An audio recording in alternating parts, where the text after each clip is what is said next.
It's the Fort Hays State University Coaches Show on Eagle Community Television, brought to you by Riverside Chiropractic, the Horseshoe Bar and Grill, and Eagle Communications. And welcome in once again to another edition of Tiger Talk, brought to you by the fine folks at Whiskey Creek Wood Fire Grill in Hays. Another exciting week of Fort Hays State basketball. The men and women both pick up home victories over Emporia State. The men need 3 overtimes to do it, 2 on Thursday and 1 again on Saturday, but both get wins, and should be a fun little visit with Coach Tony Hobson of the women and Mark Johnson of the men. Again, the program brought to you by Whiskey Creek Wood Fire Grill, and we're back with head women's coach Tony Hobson right after this on Tiger Talk.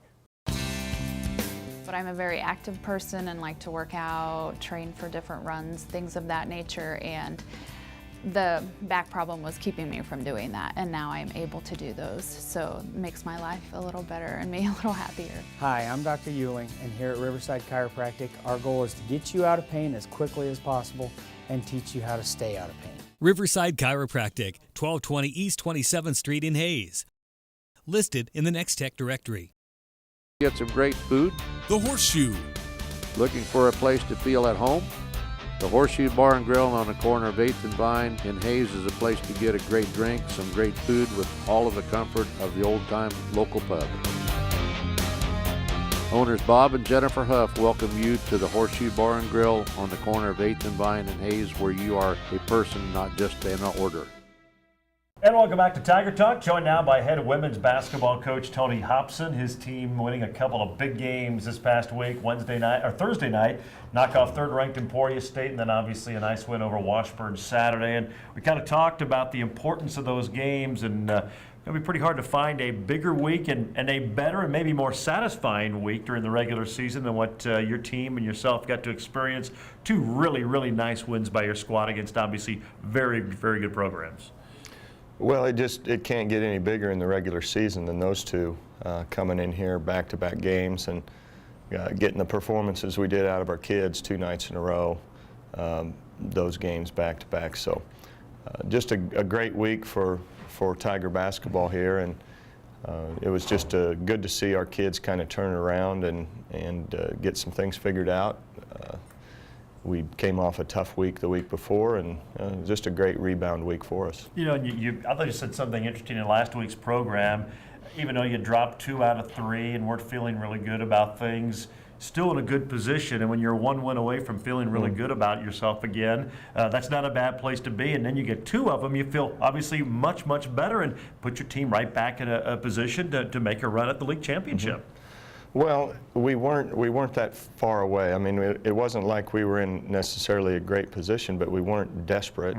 And if you can just turn things around with a big win or 2, then you're not that far away, and that's the situation we were in. And fortunately, Thursday against Emporia State, you know, they come in ranked 3rd and really just rolling through everybody, except they hit a snag down at Northeastern when I think they shot 22% or something, just couldn't buy a basket. So we just really dominated the glass on those guys, which is amazing considering they lead the nation in rebounding. And a good effort and a determined effort by our squad, and just really proud of the way they showed up those 2 nights. Well, and that was really the underlining theme of both those wins. Rebounding, and more specifically offensive rebound. You had a great advantage both overall, but I think you scored 25 second chance points on Thursday and then back it up with 24 second chance points on a Saturday. And you look at the numbers, your team shot a little bit better from 3 against Washburn, but for the most part shot about the same as you have all year, but you got more opportunities because of the way they crashed the glass. Well, I know Saturday we had 19 offensive boards, they had 5, so there's 14 additional possessions. We played most of Saturday's game, or a lot of it, without Kay Lehman. She was battling foul trouble all game. The minutes she was in there, she was very effective, but she played 17 minutes. So I thought our other post players really picked it up. I liked what Tara did. Kate Edwards was just, she had a huge effect on the game with only taking 4 shots. And anytime you can have your 4-man get 14 rebounds and just battle, which she always does, but she seems really really to even found a new level for herself. So they kept us in there, and then we got Kate back and played a few good minutes the second half, and got good guard play from Beth and Nikki. Hit a couple timely threes when we really needed them, and just got enough good play to win. Shook the lineup up a little bit, some of it by necessity, the size that both Emporia and Washburn threw at you, but it's really nice to see when you put some kids in the starting lineup. Nikki got her first career start. Same for Tara Inglesby, to see those guys really respond and take advantage of it. They played really well. Well, they did, and you never know what you're going to get when you change things up, but you just cannot be afraid to do that once in a while when things maybe aren't going quite as well as you hope for. You can't be afraid to just shake things up a little bit and see how kids respond. And Nikki and Tara both played well both nights, and I thought, you know, it's just as hard then for the kids that have been starting to turn around and come off the bench, and I thought we got a good response from Carrie Ann. Had a great game Saturday. She played well on Thursday. And Chelsea played a good floor game. She just still is having trouble finding the basket, but played well nonetheless. Two big wins for the Lady Tigers as they beat Emporia and Washburn. Now get set to hit the road. Two more big games this week as they head to Kearney on Wednesday to take on the much improved Lopers, and then back to Emporia for the rematch with the Hornets Saturday afternoon. We'll talk all about it when we return. Tiger Talk again presented by Whiskey Creek Wood Fire Grill, 3203 Vine, where the fire's always burning. Back with more and head coach Tony Hobson right after the break on Tiger Talk.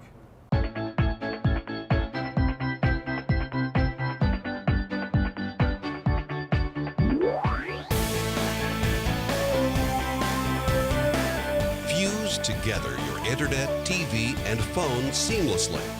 Introducing Eagle Fusion. Now available at Eagle Communications, our community connected.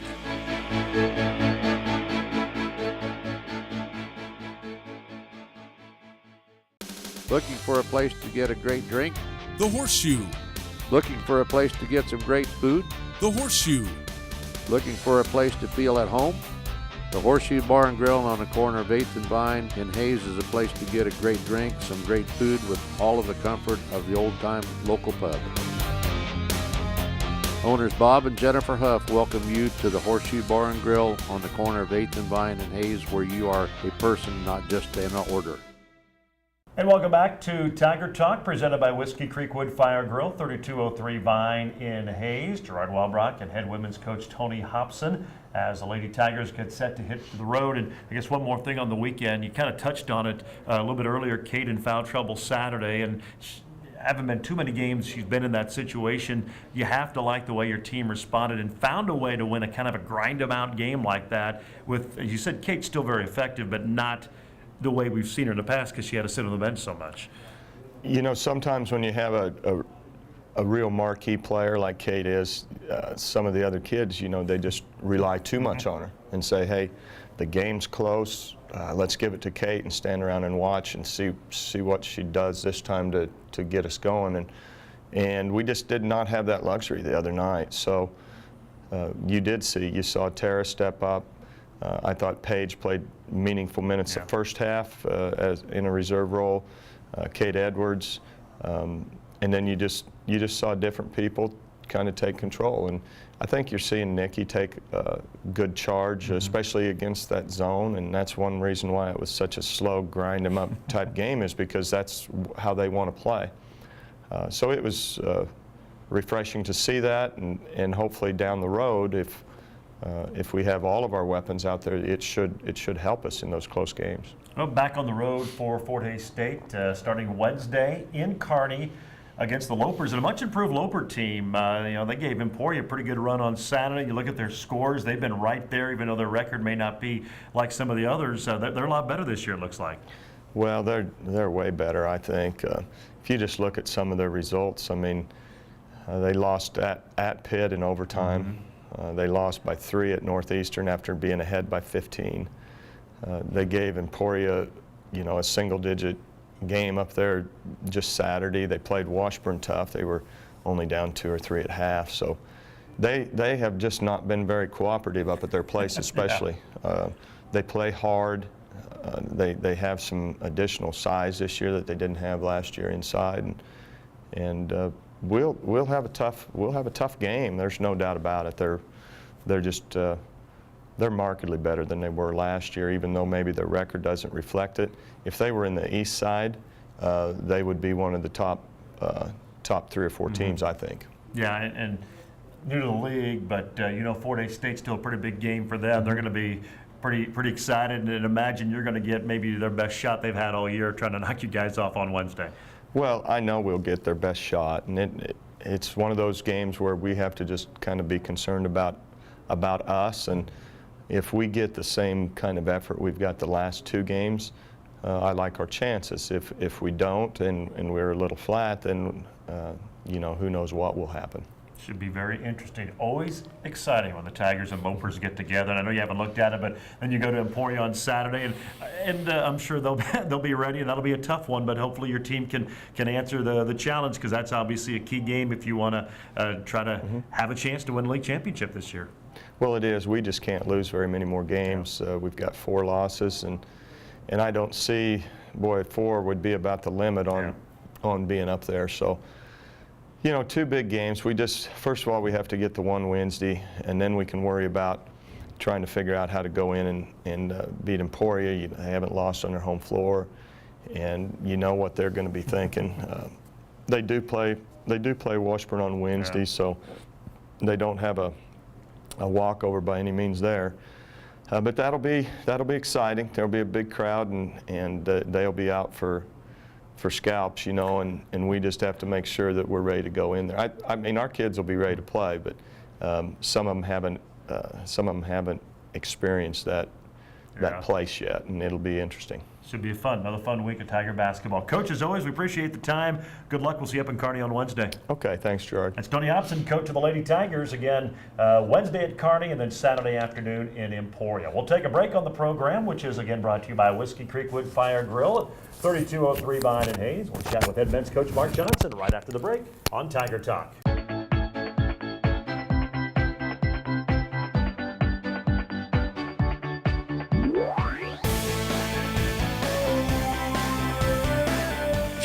Together your internet, TV, and phone seamlessly. Introducing Eagle Fusion. Now available at Eagle Communications, our community connected.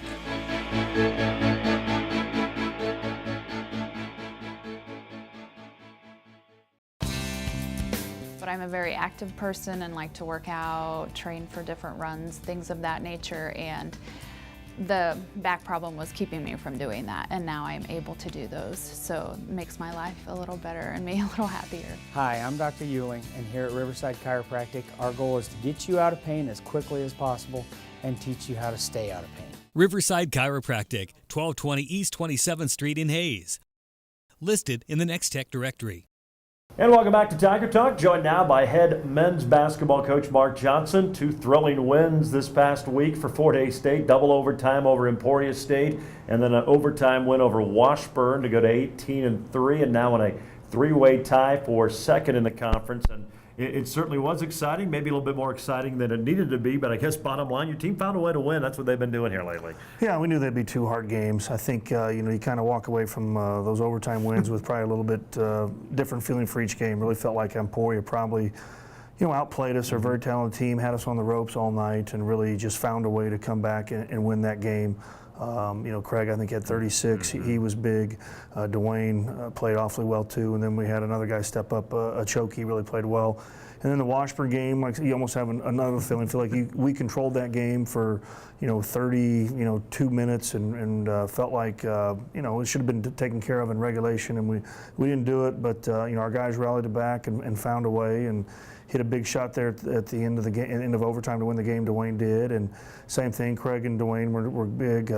Carson hit a big 3, but had another guy kind of outside of those 3. James Fleming kind of did the Saturday night what a Chokey did Thursday night against Emporia, and that's what you need, some other guys to step up and help those 3 guys. So we'll take the 2 victories, making it probably a little more exciting than we wanted to, but at the end of the day, we were 2-0. Yeah, never apologize for a win, someone once said, and what you have to like is your guys guys made some plays. It was different people. Dwayne, obviously, the game winner on Saturday. Carson had some shot. But you had some guys make some plays in both of those games down the stretch, something you have to do if you're going to pull out those close ones. Well, both teams were challenged for us to guard them. So, I don't know if we really won the game by getting great stops at times. I think we won the game by making big plays on the offensive end of the floor. And, I think everybody at some point contributed to a big moment. But, just again, proud of our guys. We're finding ways to keep winning games. I think, we've won 10 in a row here. And I want to say, 3 of them have been in overtime. The Pitt State game came really down to the last possession again. So finding ways to win the close games, which is, we talk about it all the time, year after year, but it really seems to be glaring this year that, it takes the ability to win those last possession games. Those are going to be the teams that really finish at the upper end of the conference. And I thought Saturday definitely impressive in the fact the way that Washburn came back, barrage of three-pointers, certainly had all the momentum going into overtime. You kind of mentioned afterwards, kind of felt your team maybe hanging their head, but once that overtime period began, they kind of forgot about it, went on and played and found a way to win the game. Yeah, I always say in overtime it seems like, if you can get out and score first, kind of relieve some of the pressure. And again, I think our guys were disappointed. We were all disappointed that we didn't end it in regulation. Came out, I think we got a quick basket, maybe by Jake or somebody, and even though we fell down 3 or something later in the overtime, I think getting that first basket was always big momentum boost for your team, and we just didn't let it bother us that we didn't win it when we should have, and found a way to come out in overtime and get it done. Times you feel a little helpless over there when you have a team just knocking them in from everywhere? Well, especially, probably the last 4 minutes. I used our second to last timeout, I think, at the 4-minute mark. So you really want to save that timeout. So you really feel like you couldn't call a timeout to kind of, do anything there in the last 3.5 minutes when they were making threes. And then we had foul trouble. Jake had 4. Dwayne had 4 and really could not afford Dwayne to foul out of the game in regulation, so had to stay in our zone. So yeah, you're just hoping they're missing, because we really didn't feel like we could do any adjustments or, like I said, or take a timeout to stop the momentum or anything. We just had to live with what was happening, and yeah, that can be frustrating. Talk about that final play, the inbound. Dwayne got a good look inside the circle, about a 17, 18-footer, which he's so good at hitting that shot for a big guy. You don't see that a lot. Was that kind of the look you were looking for in that final play? Well, it's our 2-play. We run it throughout the game a lot, and it's just what it does is it's just gets a guy a ball fairly quickly, and with 2 seconds, that kind of has some space to make a play. Carson curled it, and they were really, with 2 seconds to go, I think they're thinking, they're going to try to get something to the basket, so Dwayne's guys really helped on the curl. And then Dwayne just made a nice read of fading out there to the top of the key, and he's a great shooter from that position. That's what he does. He's got great hands, soft hands. His shot doesn't look real good, but I think he's just got such soft hands he can make that shot pretty routinely. Well, he certainly did on Saturday. Got the Tigers the win, and now Fort Hays State ready to hit the road once again. 2 big ones this week at Kearney on Wednesday, and then the rematch with Emporia State Saturday evening. We'll talk all about it when we return. Tiger Talk, of course, presented by Whiskey Creek Wood Fire Grill at 3203 Vine in Hays, where the fire's always burning. Back on our final segment with Coach Bart Johnson right after the break, right here on Tiger Talk. Looking for a place to get a great drink? The Horseshoe. Looking for a place to get some great food? The Horseshoe. Looking for a place to feel at home? The Horseshoe Bar and Grill on the corner of 8th and Vine in Hays is a place to get a great drink, some great food with all of the comfort of the old-time local pub. Owners Bob and Jennifer Huff welcome you to the Horseshoe Bar and Grill on the corner of 8th and Vine in Hays, where you are a person, not just an order.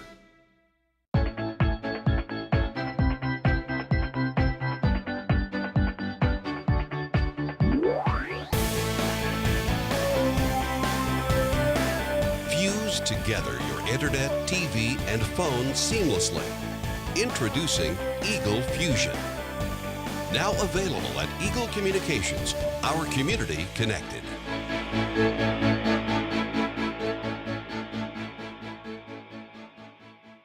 Welcome back to Tiger Talk. It's our final segment with head men's coach Mark Johnson. Fort Hays State trying to keep it rolling. Certainly won't be easy as they hit the road once again. And it starts Wednesday at Nebraska Kearney and a much improved Loper team. They picked up a couple of nice wins over Washburn and Emporia this week, and they've got it rolling right now. Yeah, they really do. You know, it seems like we're finally coming home. We're only home for a week, and you're back out for 2 more. You just keep waiting for that schedule to turn eventually, but we're running out of weeks for that to happen. But yeah, a Kearney team that's won 4 in a row overall, one at Pittsburgh. Really have played the same schedule we have since we got in divisional play. One at Pittsburgh like we did. You know, actually didn't have to go to overtimes to beat Emporia and Washburn. So got the Brozick kid eligible at semester has really made a difference. They're a very big team. We're going to have a hard time in the post against them. And then, you know, they shoot the ball so well. And they're big overall. Their 3-man's a 6'6" player. So, you know, got the post help and then find a way to contest threes.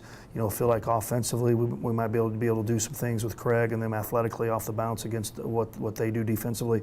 But again, it's going to come down to can we slow them down enough and get enough stops to win the game. And you've had a lot of, I guess, matchups or mismatches that you really had to contend with this year. It certainly made it challenging. Your team keeps finding ways, but it hasn't been easy. No, you look at the second half just from an offensive standpoint, the team at times you feel the best with Craig at the point or James at the 2 and Carson at the 3. Well, that's awfully small. And then it's not like Jake's not a huge 4-man. So, again, we're going to be outsized at the 4 with their size. We're going to be outsized at the 3, so I think they're going to try to post us a lot. And, you know, the difference there with some other teams we've played, like South Dakota Mines and them, Kearney can answer the bell from the 3 when you go help. So, you know, we're going to have to find a way to you know, we're probably going to have to play better than we did this week, honestly, to go out there and get some wins on the road. At times, our team we felt like we've played well on the road. We're 5-2 in conference games on the road with our only 2 losses were overtime wins and games we felt like we should have won. So we've been a pretty good road team, and hopefully that continues. Well, it's like another typical Kearney team. They've always got those marksmen from the outside. Yeah, they do. I mean, very similar to some of their older teams. You know, they got some big guys that will post you, and they don't have to post to catch the ball at the block. They can step out to 15 feet and post, square you up, and get around you a lot like, you know, the Sphalos and Brantines of old when they were really, really good. So, again, we just need to just keep playing it possession by possession and just finding a way to be there at the end. If we do that, we feel pretty good about our opportunities to win the game. I know you're focused on that one, but then the rematch at Emporia, which will be interesting on Saturday. I'm sure they're going to be ready for you guys. Yeah, I think obviously you lose in double overtime. They're going to be ready to play against us, and they're a very talented team. You know, I think they're the most talented team on our side, and maybe them and Northwest might be the 2 most talented teams in the league. So, I mean, you're going to have to be at a high level of intensity and probably playing at a high level, making shots, making good decisions if we want to win that one. All right, sounds good. Should be a very interesting week for the Tigers. As always, we appreciate the time. We'll see you Wednesday in Kearney. All right, thank you. That is Mark Johnson, coach of the Fort Hays State Tigers. Again, Wednesday night up in Kearney at the Health and Sports Center, and then Saturday evening, 3:30 and 5:30, a little bit different start times at White Auditorium in Emporia. That is going to wrap it up for Tiger Talk. Certainly hope you enjoyed the program. It is brought to you by the Hayes Orthopedic Institute at Hayes Med, the Taco Shop, G&L Tire and Automotive, Golden Belt Bank of Hayes and Ellis, Adams Brown, Barron and Ball, Couture for Men and Women, James Motor Company, BTI, and of course presented by Whiskey Creek Wood Fire Grill, locally owned and operated at 3203 Vine in Hayes, where the fire's always burning. For women's coach Tony Hobson, men's coach Mark Johnson, this is Gerard Walbrock. So long for Tiger Talk. It's the Fort Hays State University Coaches Show on Eagle Community Television, brought to you by Riverside Chiropractic, the Horseshoe Bar and Grill, and Eagle Communications.